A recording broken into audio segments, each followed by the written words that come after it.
ఇప్పుడు కవిత తన తండ్రి గారికి 6 పేజీల లేఖ రాసింది. ఆ లేఖ ఇప్పుడు తెలంగాణ వ్యాప్తంగా సంచలనంగా మారింది. నిజంగా నాన్నగారు నేను జైల్లో ఉన్నాను, బీజేపీ నన్ను జైలుకి పంపింది, మొన్న సభలో బీజేపీని ఒక్క మాట కూడా ఎందుకు అనలేదు అని హెడ్లైన్. ఏం చెప్తారు సార్? నిజంగా కవిత లేఖ రాసిందా, లేకపోతే అది కాంగ్రెస్ యొక్క ఇదా, లేకపోతే ఏంటి సార్? అయితే ఆమె లేఖ రాసి కాంగ్రెస్ అంటగడితే ఎట్టవుతుంది?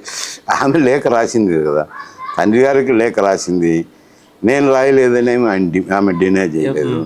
ఆమె రాసినప్పుడు కాంగ్రెస్ని మనం దాంట్లో లగ్గించేసేదానికి ఎట్టవుతుంది? ఊరికి అది ఏదో విమర్శలు చేసేదానికి పనికి వస్తుంది. కానీ ఒక తండ్రికి కూతురుగా ఆమె రాసిన లేఖ అది. ఆ లేఖని ఆమె డినై చేయలేదు కదా, చేయలేదు. దాని మీద ఖండింపు కూడా రాలేదు. హరీష్ రావు, కేటీఆర్ కూడా దాని మీద స్పందించలేదు ఇప్పటిదాకా. కవిత అమెరికాలో ఉంది. అవి ఏమి వాళ్ళ దగ్గర నుంచి పార్టీ నుంచి ఎలాంటి రిప్లై లేదు అంటే ఆ లెటర్ మీద. నిజంగా ఇప్పుడు బీఆర్ఎస్లో 2 వర్గాలుగా బీఆర్ఎస్ చీలే అవకాశం లేకపోలేదంటారా ఈ లేఖ చూసిన తర్వాత? కానీ అంటే అది కుటుంబ వ్యవహారము. వాళ్ళే చెప్పినారు కదా, కుటుంబం అన్నాక కలహాలు ఉంటాయి కదా అని. లేవు అని నేను అనలేదు కదా. కుటుంబం అన్నాక అభిప్రాయ భేదాలు ఉంటాయి. అభిప్రాయ భేదాలను వ్యక్తీకరించడంలో తప్పేముందని చెప్పి వారి నాయకత్వమే ఒప్పుకున్నారు కదా. చీలిగా ఏర్పడే ప్రమాదం లేకపోలేదంటారా? పార్టీ చీలుతుందా లేదా అది వేరు సమస్య. ఇప్పుడు ఎటు చెప్తాం? రాసింది ఆమె సంబంధించి ఆమెకు నచ్చిన విషయాలన్నిటిని రాసింది. డినై చేయలేదు, పార్టీ కూడా ఖండించలేదు. నెక్స్ట్ ఏం జరిగే అవకాశం ఉందండి? హరీష్ రావు కూడా కొత్త పార్టీ పెట్టే అవకాశం ఉన్నట్టు కూడా మనకు వార్తలు వస్తున్న పరిస్థితి.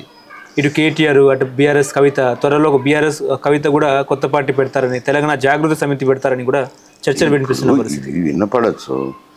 అతను కేసీఆర్ గారు బతికినంత కాలము ఏం జరగకపోవచ్చు, కానీ తర్వాత ఏమన్నా పార్టీలో చిలుకలు వస్తే చెప్పలేం. కానీ అతను ఉన్నంత వరకు ఏముండదు అంట. అంటే ఊహాగానాలు బీజేపీ అంటే హరీష్ రావు కొత్త పార్టీ పెడితే బీజేపీ సపోర్ట్గా ఉంటుంది అన్నట్టు కూడా. అది వారికి సంబంధించిన వ్యవహారం. హరీష్ రావుకు పార్టీకి సంబంధించిన వ్యవహారం. ఆయన ఏ నిర్ణయాలు తీసుకుంటారని నేను చెప్పలేను కదా అంట. మీరు ఉమ్మడి ఆంధ్రప్రదేశ్ రాష్ట్రానికి మాజీ హోంమంత్రిగా ఉన్నారు. నిన్న మావోయిస్టు ప్రధాన కార్యదర్శి నంబాల కేశవరావు చనిపోయిన పరిస్థితి ఏంటి సార్? ఆపరేషన్ కగార్ ఇంతటితో పూర్తయ్యే అవకాశం ఉందా, లేకపోతే ఇంకా మావోయిస్టుల ఏరివేత కార్యక్రమం ఉంటుందా? అంటే ఇప్పుడు అక్కడ జరిగిన సంఘటనలు బట్టి కగార్ ఆపరేషన్ మొదలుపెట్టింది కేంద్ర ప్రభుత్వం. ఇప్పుడు కేంద్ర ప్రభుత్వ ఆధ్వర్యంలో ఇతర రాష్ట్రాలు కూడా నక్సల్ ప్రభావిత రాష్ట్రాలు కూడా పోలీస్ సిబ్బంది ఇతరులు కూడా పాల్గొంటున్నారు. మొన్న కర్రెగుట్టలో మొత్తం అది శానిటైజ్ చేయడము, తర్వాత ఇది జరుగుతుందని ఇంటెలిజెన్స్ ఇన్ఫర్మేషన్తో వీళ్ళు పోవటము, ఎదురు కాల్పులు జరగటం, ఎదురు కాల్పుల్లో ఆయన చనిపోయిన విషయం. దాన్ని అంటే మొత్తానికి మావోయిస్టు ప్రధాన కార్యదర్శిగా చేశారు కాబట్టి 25 ఏళ్ళ 40 సంవత్సరాల అజ్ఞాతం అని కూడా చెప్తున్న పరిస్థితి. అలిపిరిలో చంద్రబాబు బాంబ్ బ్లాస్ట్ ఉంది, వచ్చింది పేపర్లో అయితే చూసినాను. కదిల్లో చంద్రబాబు నాయుడు మీద అటాక్ అయితేనేమి, మిగతా ఆయన పాల్గొన్న చాలా విషయాలన్నీ కూడా పత్రికల్లో వచ్చినాయి. ఆయన ఆధ్వర్యంలో జరిగిన ఆపరేషన్స్ అన్నీ వచ్చినాయి. మిలిటెంట్ ఆపరేషన్ కూడా, మిలిటెంట్ ఆపరేషన్లు అవి న్యాయపరంగా చర్యలు తీసుకుంటారు కదా. తీసుకోకూడదు అనేటట్టు ఒక చట్టం అనేది ఉంది. చట్టానికి వ్యతిరేకంగా ఎవరు నడుచుకున్నా కానీ మా సిద్ధాంతం ఇదని చెప్పేదానికి లేదు కదా. అంటే ఇప్పుడు పౌర హక్కుల నాయకులు ఏంటున్నారని పట్టుకుని కాల్చారు, అది బుట్టకపోయిన కౌంటర్. మాట్లాడేదానికి మాట్లాడచ్చు, దానికి ఎవిడెన్స్లు ఉండాలి కదా. చిన్న నాయకుడు పట్టుకుపోయి అరెస్ట్ చేసి కాల్చడానికి చిన్న నాయకుడు కాదు కదా. ఆయన చుట్టూరు భద్రతా సిబ్బంది ఉంటారు, ఇవన్నీ ఉంటాయి కదా. ఎట్టపట్టబోతారు అంత తొందరగా.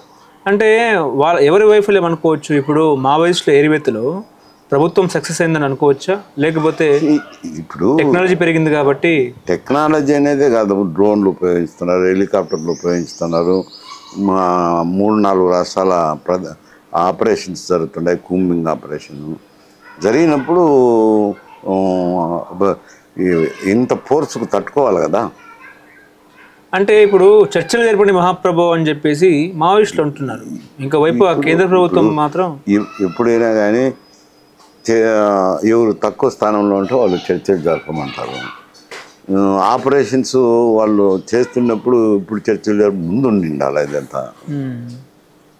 ఓకే. ఇప్పుడు ఇది మావోయిస్టులకు ఇది ఆఫ్టర్ థాట్ అంటారు.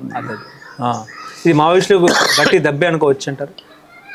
అంటే ఒక నాయకుడు పోవడం ఎటైనా పార్టీకి దెబ్బే కదా. కార్యదర్శి అనేవారు ఇంతవరకు ఎన్కౌంటర్లలో చనిపోలేదు. ఫస్ట్ టైం కార్యదర్శి ఎలిమినేట్ అవ్వడం అంటే కొంచెం దెబ్బే తగులుతుంది కదా. రివార్డులు ఉంటాయి లేండి, వాళ్ళ మీద రివార్డు ఉంటాయి కాదను. ఉన్నప్పుడు అతనైతే చాలా తన ఆధ్వర్యంలో జరిగిన సంఘటనలు ఉన్నాయి. అవన్నీ చట్టపరంగా వ్యతిరేకమైనవి. వాళ్ళు మా సిద్ధాంతం మా ప్రకారం మేము చేసినామని అనొచ్చు, కానీ అంటే రాజ్యాంగం ప్రకారం అయితేనేమి సిఆర్పిసి ప్రకారం అయితే ఎన్ని నేరాలే కదా. నేరాలు చేసి అజ్ఞాతవాసంలో ఉన్నప్పుడు అరెస్ట్ కాకుండా తప్పించుకొని తిరిగేటప్పుడు గదురు కాల్పులు జరిగినప్పుడు జరగచ్చు ఇటువంటి సంఘటనలు. మోడీ కూడా ట్వీట్ చేశారు దీని మీద. అమిత్ షా కానీ మోడీ కానీ ఒక కార్యదర్శి అనే వ్యక్తి చాలా ఎన్కౌంటర్లో వెళ్ళిపోయినప్పుడు ఇది ఆపరేషన్స్ విజయవంతమైన దాని మీద ట్వీట్ చేయొచ్చు అంత. ఓకే, కానీ ఒకవైపు ఏంటంటే గతంలో అంటే మొన్న జరిగిన పెహల్గామ్ దాడిలో ఉగ్రవాదులను పట్టుకోలేదు, కానీ అమాయకుల నక్సలైట్లను మాత్రం చంపుతున్నారు అన్నట్టు కూడా. నక్సలైట్లేమో అమాయకులు కాదులే, కానీ పెహల్గామ్ దాడిలో వాళ్ళ 4 తప్పించుకొని పోయిండొచ్చు, కానీ ఉగ్రవాద శిబిరాల మీద అయితే దాడి జరిగింది కదా. అంతకంటే ఎక్కువ ఒక 3-4 తప్పించుకున్నంత మాత్రాన వాళ్ళు ఏదో అడవుల్లో పాకిస్తాన్లో ఎక్కడో దాక్కుంటే వాళ్ళని ఎట్ట పట్టుకుంటారు. అందువల్ల దానికి ప్రత్యేకంగా దాడి చేశారు కదా. అదేం పెద్ద విషయం కదా. 9 స్థావరాల మీద పాకిస్తాన్ భూభాగంలో పోయి 25 నిమిషాల్లో ఆపరేషన్ చేయడం అనేది చిన్న విషయం కాదు, పెద్ద విషయమే అది.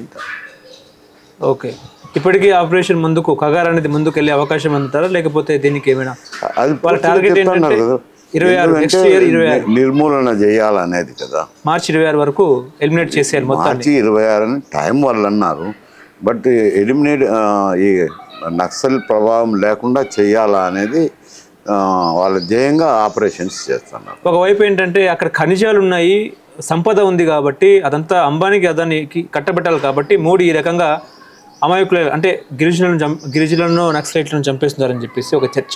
అది అన్నీ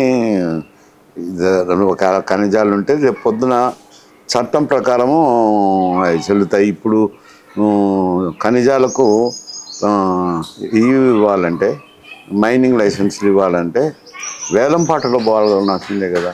ఏం ఊరికే ఆదానికి అంబానికి రాయిచ్చేదానికి లేదు. వేలం పాటలో ఎవరు ఎక్కువ పాడితే వాళ్ళకి ఇస్తారు. అలా ఉండినాయి అనుకోండి, ఉంటే వేలం పాటలో తీసుకోవాల్సిందే, కానీ గతంలో మాదిరి మైనింగ్ లీజులు మంజూరు చేసేదానికి లేదు. హలో, తెలుగు రాజ్యం ఛానల్ చూస్తున్నారా? సామాజిక రాజకీయ జీవన చిత్రణే తెలుగు రాజ్యం. అతిశయోక్తులు అసత్యాలు ఉండవు. రాజకీయ కోణం కాదు, ప్రజా కోణమే కొలబద్ద. తెలుగు రాజ్యం వీక్షణ మీ ఉత్తమ అభిరుచికి నిదర్శనం.